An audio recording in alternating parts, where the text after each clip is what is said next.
What up, brothers and sisters? I'm going to prove to y'all that $1 trillion was stolen from America, and this is what created the Civil War, okay? People were trying to stamp out the Freemasonic order that Adam Weishaupt started, okay? And all the generals that was in that fought for the, the Yankees and all the ones that fought in the South, all the generals were Freemasonic order. We were all tricked into this war to kill the Protestants. The Jesuits and the Catholics are the one that caused all this to happen. And if you check your history, it's all right there, and I'm finna give you a part of it, okay? Great video. Nothing, usually. But in a shocking twist, the Civil War did stop one day in St. Francisville in June 1863. This year, they celebrate 200 years of brotherhood and that very event.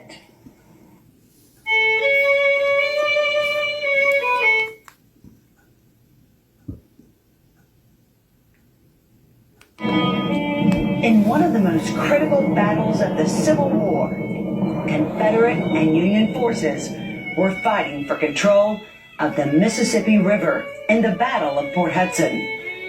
It was the longest siege in U.S. military history, 48 days. It started in May 1863 and continued into July. Conditions were miserable. The heat, unbearable. The surroundings, unlivable. Mosquitoes swarmed like bees and spread disease faster than gunfire filled the sky. Union soldiers were killed by the thousands. Just as many died of sunstroke and disease. Confederate deaths were less, numbering only in the hundreds. But they were starving, reduced to eating rats, dogs, even mules and horses. Both sides knew the winner of this battle would win the entire war.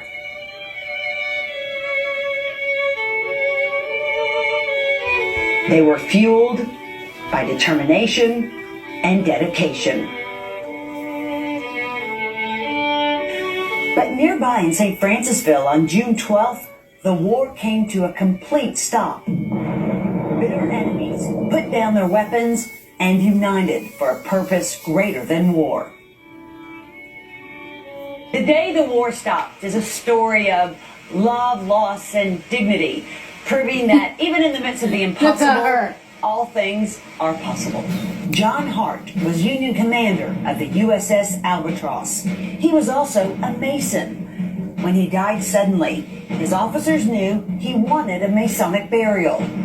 They took a daring risk and went ashore under a flag of truce in St. Francisville to see if there were any Masons who'd conduct a funeral. There were, and they agreed. This will be the 20th year Masons at Feliciana Lodge 31 have honored that show of brotherhood with this reenactment of Hart's burial. This is so sad, people, but so true. The Freemasonic order are nothing but criminals that are generals, like the lawyers and doctors, all the elites. But they're all the Freemasons, and they took us to war against the South and the North so they could take over our banking system for the Rothschilds. The truth about the Civil War really needs to come out, and I wish everybody would get online and start showing y'all how the Freemasonic order took over our world in 1776. Then the Civil War was the final conquering us to kill us so the Rothschilds and the Rockefeller could take over the world. That's why they shot Abe Lincoln, too. Danny Honeycutt. Our brothers back then stopped the war to get together and bury one of our brothers. And to us, it means a lot. So we continue that with the reenactment every year. Francis Kowalski is a Mason at the same lodge in New York as Union Commander Hart. This is his 17th year to be here. We look at that and try and guide ourselves that way. These guys are criminals. I don't care what nobody says. They fought in a war that was created by the secret societies and the Freemasons and the Rothschilds and Rockefellers. They went out there and killed each other, and their generals knew who started the war, all the generals that's in the Civil War on both sides knew they were Freemasonic order. They got the Protestants and the Christians and the people to kill each other so Rothschilds could come in here and take over, and that's why they shot Abraham Lincoln. As you can see, because he found out about it. Was the reason that they decided that it was the universality of the Brotherhood of Man. It's a story so rich and so rare, Mason Paul Martin says they had to share it. Most Masons have no clue. As a part of the experience to realize how the Brotherhood in Masonry goes beyond just your... It's a deception beyond hell is what it is. It's deeper than that. It's sharing and helping one another out when they're in need. But this story would have never happened if not for Confederate Army Captain William Leake. He was home on furlough when Hart's officers came ashore. He was also a high-ranking Mason. He had the power and authority in the Confederacy and the Masons. Look at them, both sides are Masons. How are they out there at war if they're brothers in the hood? They've robbed us. They're brothers in crimes. I mean, this video is blowing my mind. How these people ain't dumb. They know they're robbing our country and killing people. And the people that don't know that, the Freemasons in there, are just idiots. This is Leake. Because without Leake's acceptance, then John Hart would just been another day Yankee. The story's now told because of another Louisiana Mason, St. Francisville's John Rarick. He's another reason Francis keeps coming back. It's truly an interesting story, and John Rarick, who was congressman from this area, he started the event 18 years ago. John has passed on, but he turned out to be a good friend of mine over the course of years. So it's a tribute to his memory as well as the memory of the brothers here in his lodge who continue to do this every year. Another Mason, Richard James, came down from New York with Francis last year to experience the reenactment for the first time. He's back again. He's impressed that for more than a everybody needs to wake up to this video. Has been cared for with such love and dignity. The way the Confederates took care of his body from the point of his death to even now, it's just incredible that 150 years that they take the time and effort to take care of a member of our lodge. And not only because he's a Mason, but especially he's a member of our lodge. That's why it's so dear to us. Paul says it's a rare piece of history. It keeps alive this piece of history that happened that brought... They killed 80,000 Protestant Christians because of a fake war that the Rothschilds and the Rockefellers come up with that separated house and brothers, and the Freemasons are the devils and instruments that Satan used to kill and murder the whole country, and they're proud about it. Tell me these people ain't ignorant. Two brothers together, or they know, which their countries were had differences, and they had hostilities towards one another, but even during those hostilities, just like 9/11 or any other war, World War I, World War II. The last Masonic rites for deceased brother. It's a brotherhood even the Civil War couldn't divide. That's because they were working with Satan. Great video, man. Please learn your history, how the Freemasons took over the world. Love y'all. They were outlawed all over the place, too. I mean, Freemasons were outlawed everywhere, okay, and hunted down in a lot of countries. This is the snake that encircles the whole world, the Leviathan, the serpent of the sea. That's the Leviathan. That's the Freemasonic order, the one-eyed shepherd, okay? Learn your history about the Freemasons. Ask God to show you everything. I love y'all. Have a great day. This is not a... You'll never guess what park rangers found buried with bodies of black Civil War soldiers in Vicksburg, Mississippi. So after a spate of really bad storms in 2022, the Vicksburg National Cemetery experienced a landslide in the section of the cemetery reserved for the USCT, the United States Colored Troops, which were the segregated regiments of our federal military that fought in the Civil War. Dozens of bodies were disturbed, and when I came down to visit back in March of this year, it looked bad. Some of the remains have been forced to the surface. So I'm a historian, and thanks to my work with National's UNESCO site, Fort Negley, I'm also a consulting party for the Reburial and Stabilization Project, so I've been following it with great interest. Various articles have been found buried with the soldiers, so you've got your usual medallions, buttons, and what have you, and those have been useful in identifying some of the bodies. But these two items, Masonic coffin decorations, are the star of the show. So these bronze-plated grapevine decorations and pyramid pentagonal medallions were placed on the coffins of black soldiers who belonged to a Masonic lodge. This one is for Stringer Lodge Number 1, the first African-American Masonic temple established in Mississippi. The medallion was generally reserved for those who had served as lodge master. In the U.S. South, Black Masonry is incredibly important for historians. The groups often kept records that are accessible nowhere else, and along with churches and black schools, are the most important generators of historic records about early free black people.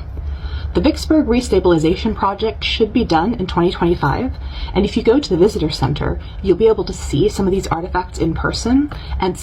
Don't spread a rumor. Spread the truth. Document it. Prove it. Make it irrefutable, and you too will become dangerous to those who admire us in lies and enslave us in socialism. Anytime any system makes you dependent upon anybody or anything or any system, you are enslaved.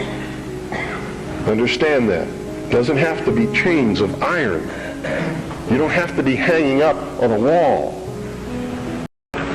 P.O. Box 1970. I'll repeat it a couple of times. Eagar, Arizona. Eagar is spelled E-A-G-A-R. Arizona 85925. That's the Harvest Trust. P.O. Box 1970. Eagar, Arizona 85925. If you have purchased Oklahoma City Day 1, it's on the back cover at the bottom. If you don't have a pin and you would like to have the address, you can go up to my wife's table upstairs on the second floor and get one of our flyers. The address will be on the flyer. And all you have to do is purchase that equipment, set it up. I want you all to get interested in this. All of you should be publishing a newsletter or a newspaper. All of you should be documenting what you publish. All of you should have a satellite receiving station and be in my town. And it's militia country. Arizona is dangerous for socialists. And when the war starts... We finally have an official Dragon Ball... Hey everybody. So this is going to be part 3 and the final part of this that I'm going to put out here, because I did put this document that I'm reading from, the Albert Pike letter to Mazzini, 1871. It is on my Telegram at Divine Sophia 777. Have a look. There's also links to other interesting documents that you can... The conspiracy theorist who predicted his own death, 9/11, and the New World Order. Milton William Cooper, also known as Bill Cooper, was born in 1943 in California. After high school, Cooper went to the military, where he joined the Navy and fight in Vietnam. It was at this time when he saw top secret documents while working for a briefing team under Admiral Bernard A. Cleary. He was the Admiral of Navy's Pacific Fleet. Cooper had seen top secret documents that proved collusion between the United States and aliens. He claims that we wanted to work with aliens to create a new world order. He also claimed to see other top secret files that explained that Kennedy's driver was actually the one that shot him. And apparently he did this using a gas pressure device developed by the aliens. After Vietnam, Cooper attempted to reach the media and inform the public. But on his way to meet the reporter, he was hit by a black limousine. Leg amputated too. The fort. The only casualties were after the bombardment was over. I wonder what they overheard. Here's what they don't teach you in school. General Anderson, a lodge brother from the north, refused to vacate the fort. General Beauregard, a lodge brother originally from New Jersey who had relocated to New Orleans, was in charge of the southern bombardment. So now when you hear this was a dub fought between brothers, you see a whole different layer to it. The actual first shots fired happened a couple months prior to the bombardment when Lodge brother James Buchanan had sent the Star of the West to resupply the garrison that had agreed to vacate southern land. So I'll just make this shorter and easier to understand than any version you have ever heard about this. Both sides were being commanded by the same person, and unbeknownst to all of them, that person lived in Rome.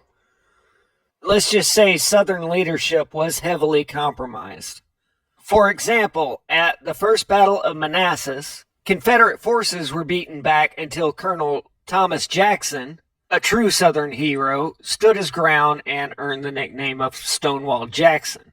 This routed Union forces back towards D.C., but Lodge Brother Generals Beauregard and Johnson refused to pursue, and historians say that if they had, they could have ended the whole thing in a matter of days. Notice how it says these were panicked Teamsters and civilians. The South had men trained up ready to go. Southern leadership refused to go on the offensive and gave the North all the time they needed to train and deploy men, which we'll get to in a minute. There were other Southern generals that seemed to be working against the South, like the famous Robert E. Lee. At the Battle of Gettysburg, he ordered what's known as Pickett's Charge, where he sent his men into an absolute meat grinder across a mile of open ground against dug-in and fortified artillery and riflemen. You don't have to be from West Point to understand how incredibly stupid that is. The average person can run a mile in 8 to 11 minutes. So that's 10 minutes of cannonballs being bowled across a field, and Lee eliminated a third of Confederate forces in that one move. Yet people are so misinformed they still held General Lee as a Southern hero. But the South was never going to win. There was an unrelenting flood of fresh young men coming into the North. I hope everybody's paying attention and making correlations to what's going on in the world today.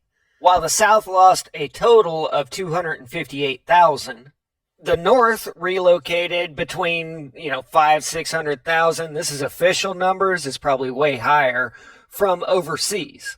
The majority of these coming from Germany, 216,000, and Ireland accounted for another 150,000. So what do these two countries have in common? Pretty sure everybody knows where the Irish stand. Hey, they even use my name for the Rhinelanders. But yes, at this time, their loyalty was to Rome. So, Lodge brothers from the South refused to make a move on the North when they had the chance, gave them enough time to draft so many people it caused unrest on the streets, then trained them and overwhelmed the South by sheer numbers. This whole time, Southern cities were being flooded by people that were loyal to Rome and not home. This prompted people like Samuel Morse, the inventor of Morse code, to write books such as these, because anyone with half a brain understood what was going on. And even Father Chinnicky, a former priest of the order, wrote that unbeknownst to the Lodge brothers of both the North and the South, the Jesuits had infiltrated the Lodge in the late 1700s and taken control of the leadership. So essentially the entire Lodge was serving Rome and didn't know it. This served the dual purpose of eliminating as many Protestants as possible and driving a wedge between the North and South, clearing the way for the alliance to reconstruct America into a tool of conquest. Lincoln, a lawyer, had no military experience whatsoever, and Southerners saw it as a joke that he was mounting an offensive. But just like today, it's not the guy you see that's running the show. That's Alan Pinkerton of the Pinkerton Detective Agency on the left. But Lincoln and Pinkerton are a big long story. I did a video a while back if you guys want to go watch it. And you might have noticed that there hasn't been much mentioned about the chattel during all of this. That's because them being freed was just an unavoidable side effect of what happened.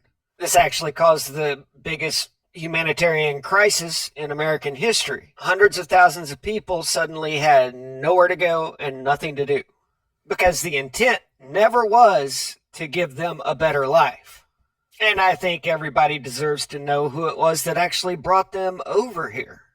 Even though Lincoln played ball for a while, he met the same early fate as the presidents from earlier in the video. Becoming president seemed to be the biggest health hazard in America at that time.